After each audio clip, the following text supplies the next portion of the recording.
You kept your life a complete secret. It wouldn't be fair to them. But my private life, and when I say private life, I mean private life, is always very private. She was everywhere the cameras flashed, turning heads with platinum hair and a smile that lit up every room. Then the spotlight dimmed, the roles dried up, and a dark highway claimed her far too soon. This is Spotlight, Shadows, and Shame Obuchar, the end of Jayne Mansfield. Vera Jane Palmer was born on April 19th, 1933, in Bryn Mawr, Pennsylvania, a quiet suburb of Philadelphia. Her father, Herbert William Palmer, was an attorney and musician, and her mother, Vera Jeffrey Palmer, had worked as a schoolteacher. Life for little Jane seemed ordinary enough until tragedy struck when she was just 3 years old. Her father suffered a heart attack while driving the family car, with Jane and her mother seated beside him. Herbert was only 33 when he died. After her father's death, Vera Palmer struggled to support herself and her daughter. In 1939, she met and married Harry L. Piers, a sales engineer, and the family moved to Dallas, Texas. Young Jane threw herself into the arts. She studied ballet, violin, and piano. She sang songs performed by her idol, Shirley Temple, and dreamed of being just like her. At 6 years old, Jane watched a movie for the first time, and something inside her clicked. She came home and imitated the stars she'd seen on screen. From that moment on, she knew exactly what she wanted. She was going to be a movie star someday. As a teenager, Jane was bright and ambitious. She attended Highland Park High School in Dallas, where she was a popular student. On Christmas Eve in 1949, when she was 16 years old, Jane met 20-year-old Paul Mansfield at a party. The attraction was immediate and overwhelming. Less than a month later, in January of 1950, they were secretly married. Jane was pregnant, and in May of that same year, they had a public ceremony to make their union official. In November 1950, Jane gave birth to their daughter, Jane Marie. While many young women of that era would have settled into being homemakers, Jane had different plans.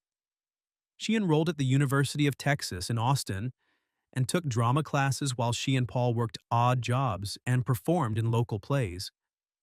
When Paul was drafted into the U.S. Army in 1952, Jane followed him to Georgia during his training and continued acting in local productions. After a few months, though, she moved to California on her own and took drama courses at the University of Southern California for one semester before returning to Texas. She enrolled at Southern Methodist University near Dallas and continued pursuing her dream. When Paul returned from military service in 1953, Jane convinced him to move to Los Angeles so she could pursue her movie career. It wasn't an easy decision for Paul, who wanted a more traditional family life, but Jane was determined. The marriage was already strained by Jane's single-minded ambition. She wanted fame more than anything, and Paul began to suspect she was willing to do whatever it took to get it.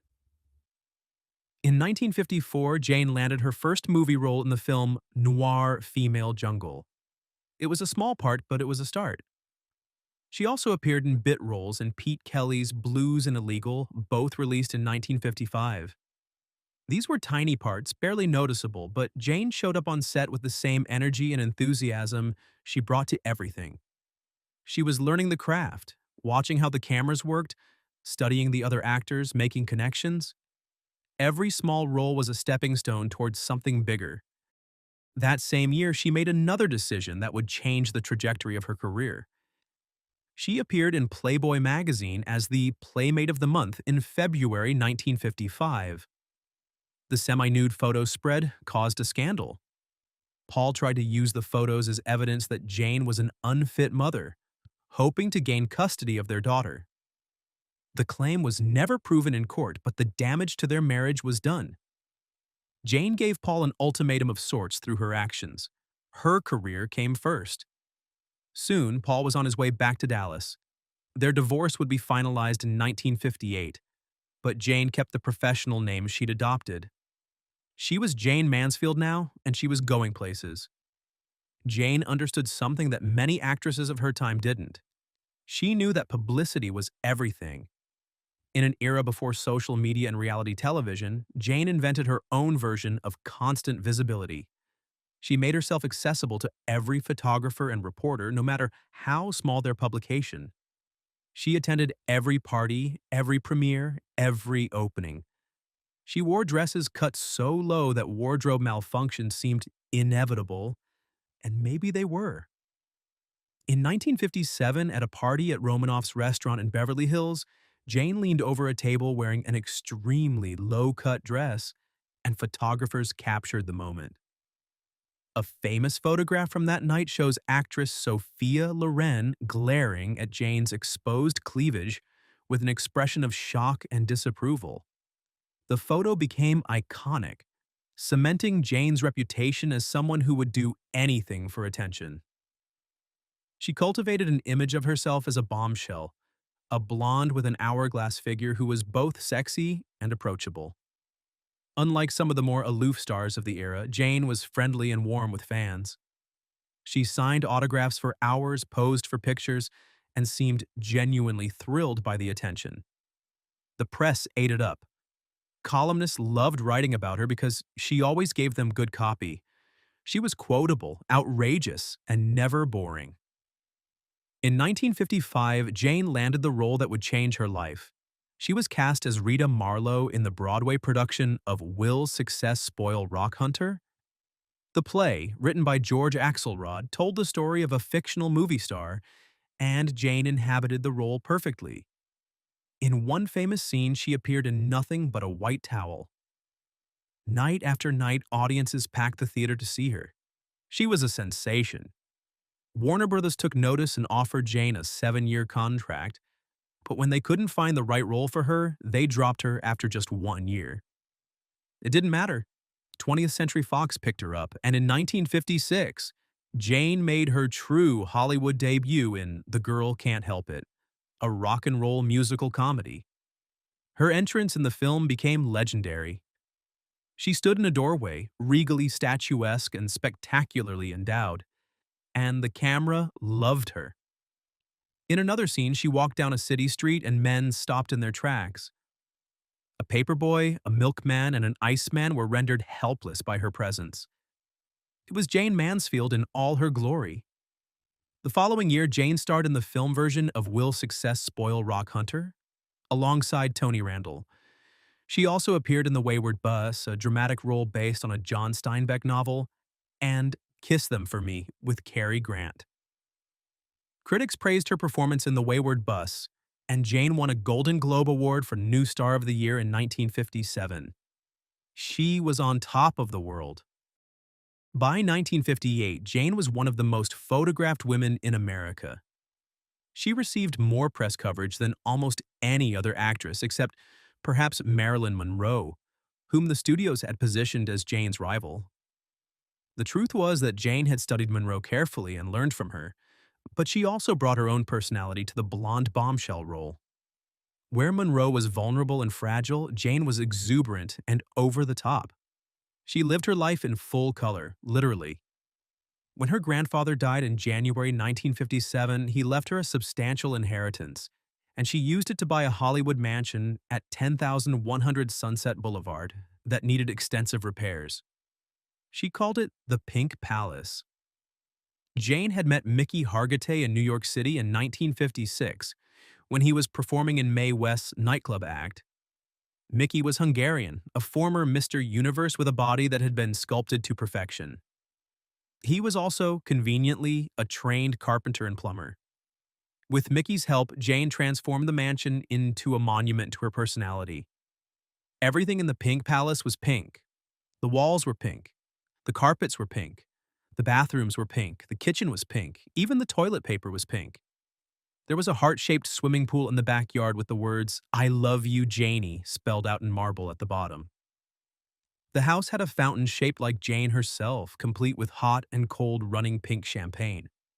It was camp, it was ridiculous, and it was perfect.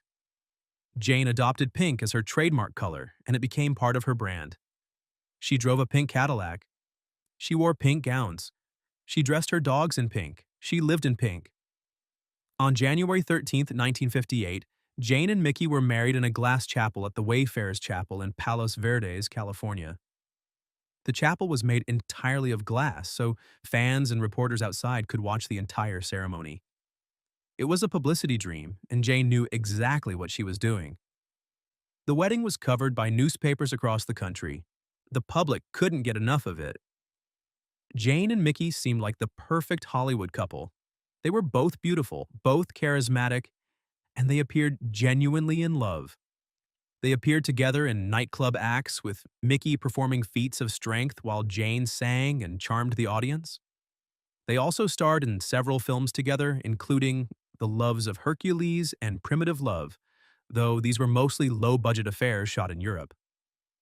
Between 1958 and 1964, they had 3 children: Miklos Jeffrey Palmer Hargitay, born in December 1958, Zoltan Anthony Hargitay, born in August 1960, and Mariska Magdalena Hargitay, born in January 1964.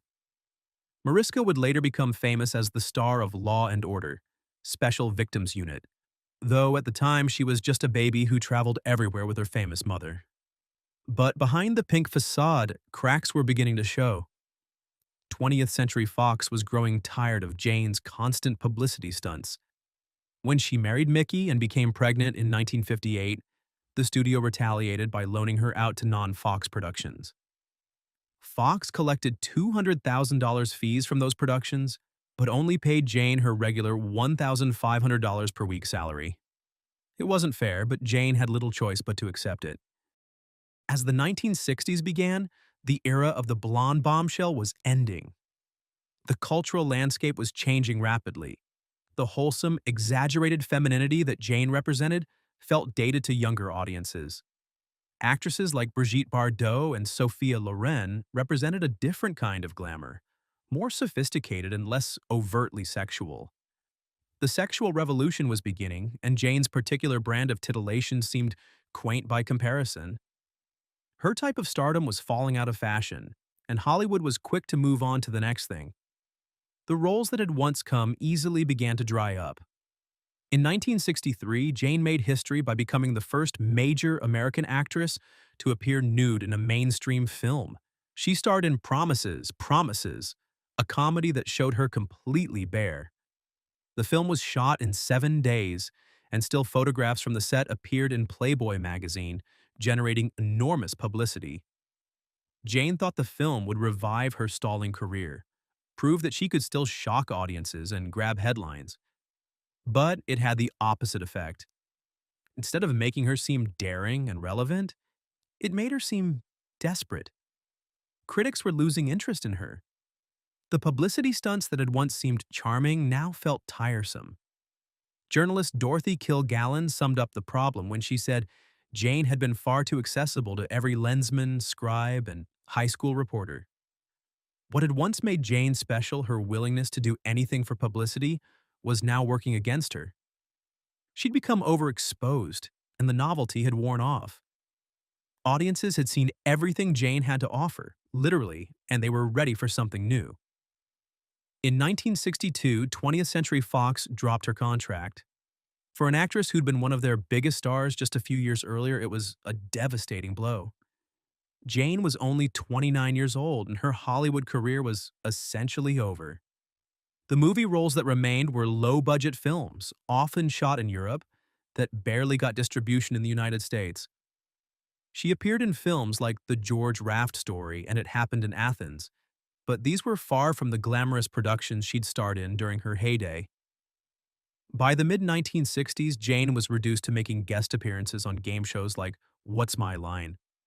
She appeared on the show 4 times between 1956 and 1966, and by the later appearances, there was something sad about watching her answer trivia questions for small amounts of money. She also performed at supermarket openings and county fairs, anywhere that would pay her appearance fee. It was humiliating work for someone who had once been one of Hollywood's brightest stars, but Jayne needed the money. She had 5 children to support, alimony payments, and a lavish lifestyle that she couldn't bear to scale back. The Pink Palace was expensive to maintain, and Jayne was spending far more than she was earning. Jayne's marriage to Mickey Hargitay fell apart under the strain. They divorced in 1964, though they briefly reconciled before Mariska's birth. Jayne quickly married again, this time to theater director Matt Cimber, who promised he could reignite her Hollywood career. The marriage lasted only 2 years and produced one more child, Antonio Rafael Ottaviano Cimber, before ending in divorce in 1966. The relationship that followed was the most destructive of all. Jayne began an affair with Sam Brody, her attorney. It was a volatile, toxic relationship fueled by alcohol and desperation. Both of them drank heavily, and their arguments often turned into drunken brawls. Jayne's children witnessed the dysfunction. In June 1967, just 2 weeks before Jayne's death, her 16-year-old daughter Jayne Marie accused Brody of beating her. By 1967, Jayne Mansfield was a decade past her glory days. She was 34 years old and her film career was essentially over. What remained was the nightclub circuit, a grueling schedule of performances at casinos and supper clubs across America and Europe. It was exhausting work. Jayne would fly from city to city, perform her act, sleep a few hours, and then move on to the next venue. She brought her children with her sometimes because she couldn't bear to be apart from them, but it meant they grew up in hotel rooms and dressing rooms, living out of suitcases. In March 1967, Jayne flew to the British Isles for an 8-week cabaret tour of northern England. When she arrived in London, she was met with a reception fit for a queen, and she cried. It had been a long time since anyone had treated her like a star. The attention reminded her of what she'd once had and what she'd lost. The tour paid well, $56,000 plus a chauffeured Rolls-Royce and other perks, but it was the end of the line. She performed in working men's clubs in Yorkshire, in small villages and towns where the locals were thrilled to see a real Hollywood star, fated or not. One British journalist reported that Jayne Mansfield vamped and crooned her way through England, from the coal yards to the docks, wherever there was an audience willing to pay. The venues were a far cry from the glamorous nightclubs of Las Vegas and New York where she'd performed at her peak, but Jayne gave every performance her all. She was still a professional, still a trooper. Her nightclub act combined song, comedy, and impromptu banter with the audience. Jayne was a skilled entertainer, and she knew how to work a room. She could sing reasonably well, tell jokes that got laughs, and flirt with the audience in a way that felt personal and intimate. At her peak in Las Vegas in 1960, she'd earned as much as $35,000 a week performing at the Dunes Hotel and Casino in a show called The House of Love. She wore a gold mesh dress with sequins strategically placed to cover her nipples and pubic region. The dress became famous as Jayne Mansfield and a few sequins. It was provocative, barely legal, and audiences packed the showroom to see it. But by 1967, those Vegas headlining gigs were gone. When Jayne returned to Las Vegas in 1966, her show was staged on Fremont Street, far away from the strip where the big casinos were. It was a clear signal of where her career stood. She was still a name, still a draw, but she wasn't a star anymore. She was a curiosity, a relic from a different era. On June 28, 1967, Jayne was performing at the Gus Stevens Supper Club in Biloxi, Mississippi. It was just another gig on the nightclub circuit, a one-night engagement that paid enough to keep her going. The next morning, she was scheduled to appear on a television show in New Orleans. After her performance in Biloxi, Jayne, her boyfriend Sam Brody, and 3 of her children, Mickey Jr., Zoltan, and Mariska, climbed into a 1966 Buick Electra driven by Ronnie Harrison, a driver provided by the Supper Club. The plan was to drive through the night to reach New Orleans in time for the television appearance. It was a dark stretch of highway on U.S. Route 90, just east of New Orleans, near Slidell, Louisiana. The time was around 2:30 in the morning on June 29th. The children were asleep in the back seat. Up ahead, a tractor-trailer truck was moving slowly, spraying pesticide to kill mosquitoes. The thick white fog from the spray may have obscured the truck from Ronnie Harrison's view. Or maybe he was tired from the late hour and the long drive. Whatever the reason, the Buick crashed into the back of the trailer at high speed and slid underneath it. The impact was catastrophic. The top of the car was sheared off. Jayne Mansfield, Sam Brody, and Ronnie Harrison were killed instantly. The three children in the back seat survived with minor injuries, protected by the structure of the car that remained intact behind the front seats. It was a miracle that they lived. Photographs from the accident scene showed the mangled wreckage of the Buick and, lying on the side of the road, a blonde wig that had been torn from Jayne's head. The wig sparked a gruesome rumor that would persist for decades. People began saying that Jayne Mansfield had been decapitated in the crash. The story spread quickly and became part of Hollywood legend. But it wasn't true. Jayne died of severe head trauma, but she was not decapitated. The myth arose from those photographs of her wig and from people's morbid fascination with celebrity deaths. On July 3, 1967, hundreds of people lined the main street of Penargyle, Pennsylvania, for Jayne's funeral. She was buried in Fairview Cemetery in a family plot not far from where her father had been laid to rest 31 years earlier. It was a small, private ceremony attended by her family. Of her three ex-husbands, only Mickey Hargitay came to pay his respects. The estate Jayne left behind was a mess. Initially estimated at $600,000, including the Pink Palace valued at $100,000, it turned out Jayne had accumulated around $500,000 in debt. Various parties filed lawsuits trying to gain control of the estate, including her mother, Mickey Hargitay, and several business managers. In 1971, Beverly Brody, Sam Brody's ex-wife, sued the estate for $325,000 worth of presents and jewelry Sam had given to Jayne. The suit was settled out of court. By 1977, when Jayne's children went to court, they discovered that the estate was insolvent. There was nothing left. Nothing. The car accident that killed Jayne Mansfield had one lasting impact beyond the tragic loss of life. The National Highway Traffic Safety Administration took notice of the way the Buick had slid under the trailer. In response, they eventually mandated that all tractor-trailers must have a rear underride guard installed. These guards, now commonly known as Mansfield bars, prevent cars from sliding underneath trucks in rear-end collisions. The regulation wasn't legally required until 1996, nearly 30 years after Jayne's death, but it has saved countless lives since then. Jayne Mansfield's career and life were a study in contradictions. She was a smart woman who played dumb. She had a reported IQ of 163 and spoke 5 languages, but she made her living portraying brainless blondes. She was a talented, dramatic actress who was rarely given the chance to show her range. Instead, Hollywood executives insisted she stay in roles that showcased her body rather than her abilities. She was also a pioneer in many ways. Jayne understood the power of self-promotion long before the age of reality television and social media. She made herself famous for being famous, turning her private life into public spectacle.